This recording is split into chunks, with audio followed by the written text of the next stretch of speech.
That is leadership. It's also leadership to be vulnerable and to be honest, transparent, as Pete was saying, I didn't reach him. How many other NFL coaches in the history of the NFL would get on a Sunday press conference after a win like that and say something that real? No, not too many.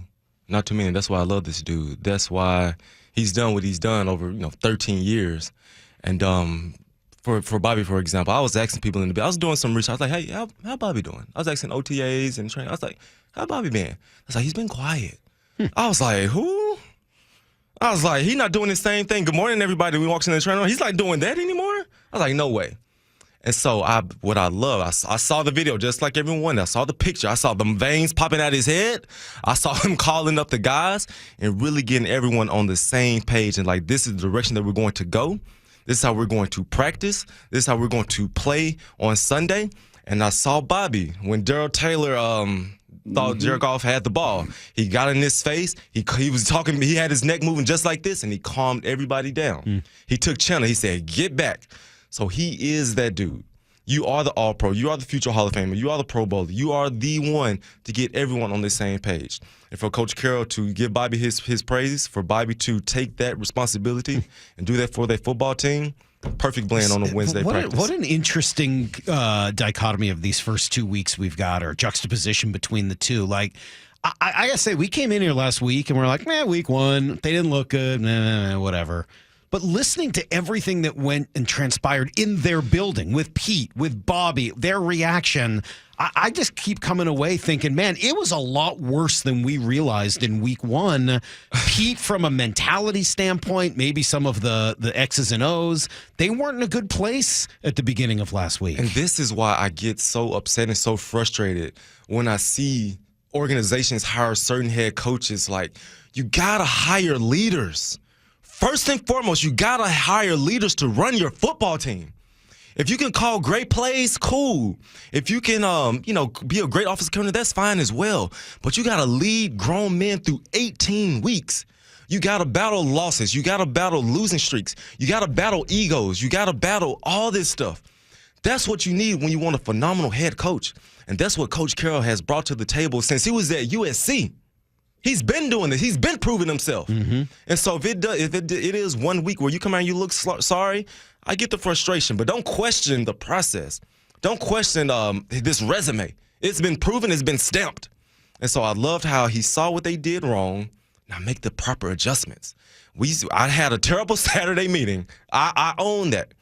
You think the next Saturday meeting is going to be bad? You think my guys are going to come out in the second half and not finish a ball game? Are you out of your mind? Are you out of your mind that I've been preaching finishing since KJ Wright got here? We're going to finish this ball game when we play the Detroit Lions some way, somehow. And so that's why I love this team. That's why I love this leadership. Hey, perfect. And I challenged them last week. I challenged them. I'm sure they heard me. When you're on that sideline. Wow. When you're on that sideline. Wow. You get over here on this side of the mic, and all of a sudden, look where the ego goes. Y'all not going to stroke my ego. I'm going to do it last week you called out God and the fans, so I don't know. Let's hope not everybody heard you last week. You had a lot of people that you were attacking, maybe even some deities. Oh, man. Okay, well, let me attack you. Sorry, KJ. KJ, let me turn it around and attack you, okay? I distracted you, too, from because the point we've called you making. the prophet. We've given you so much honor. How right you have been so much. You came on these airwaves, this very show, and said, Devin Witherspoon, nah, can't play a lot. Nah, can't throw him in there. Nope, don't expect a lot out of him. Devin Witherspoon, 2 fourth down stops. Devin Witherspoon, first series of the game, ball bounced his way. He corrals that big running back and takes him down. Devin Witherspoon playing every snap of that game, playing his heart out, his guts out. What do you got to say for that, KJ? In all my years of being right, I was wrong on that one. I did not see. When you said that Devin Witherspoon got to come out here and be the juice guy, in my mind, I'm like, he is not going to be the guy. He needs to just get through the ball game. But, boy, he came out there. He made his first tackle. He got up, started shaking his shoulder, started shimmying. I'm like, okay, what's up with this dude? He came out there and made that big-time PBU on that drag route by the receiver. Got a showboating. Brock, if you watch the TV copy, he shows some leadership skills as well. When everything was going crazy, he was calming guys down, like, everybody chill, everybody relax. That's what Devin Witherspoon did on Sunday in his NFL debut. And now you're going to add Jamal Adams back to it, maybe this week, maybe next week. But Pete, pretty excited about him going full go this week of practice.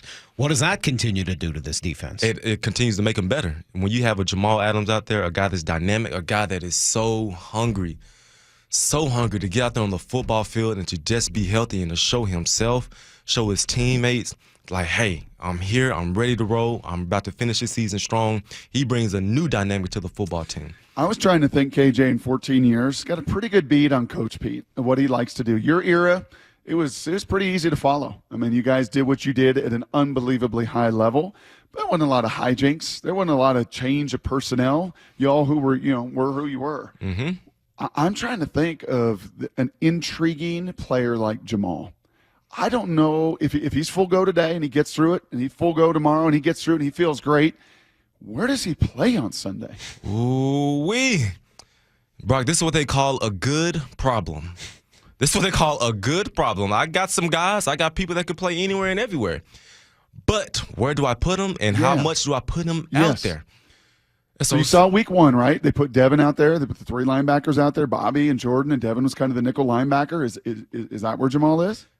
Yes, and if I'm the coach, if I'm the defensive coordinator, you are only playing this package, this game. You're going to be our nickel guy. You're going to be our nickel linebacker. You're going to be right here. You're not playing base. You're not playing dime. When I call nickel, you're on the football field playing this spot. So you know where you're going to be aligned. You know your blitz package. You know your drop coverage. We're going to keep everything as easy as possible, as simple as possible, and to make sure you move and groove accordingly, right? So I don't want you back there playing linebacker, then going back there playing deep safety or buzzing to the flats. You're going to be in this one spot the majority of the game. So you were with him, right? Were you with him in 2020, the year that he broke the record for most sacks by a DB? You said on the record last week you were not a great blitzer. That just wasn't, or edge rusher. That just wasn't necessarily your thing. It is his thing. So you watched it. You were right next to him many times as he's coming down and blitzing and doing those schemes and everything else. What makes him so elite in that way around the line of scrimmage to get home? It's pre-snap. For him, it's pre-snap. What he does pretty much every time he's out there, like he has this certain movement to him. Like he's always moving before the ball is snapped. He's standing up. Sometimes he has his knees bent. Sometimes he's straight-legged. And so you don't know what he's doing, right? So his pre-snap is phenomenal. And the way he times the snap, right, he just has this natural God-given instinct to where he knows when the ball is going to be snapped. And by the time that ball is snapped, he is screaming, beelining straight to the quarterback. And when he does encounter a blocker, whether it's an offensive lineman, whether it's a running back, he just simply makes the guy miss.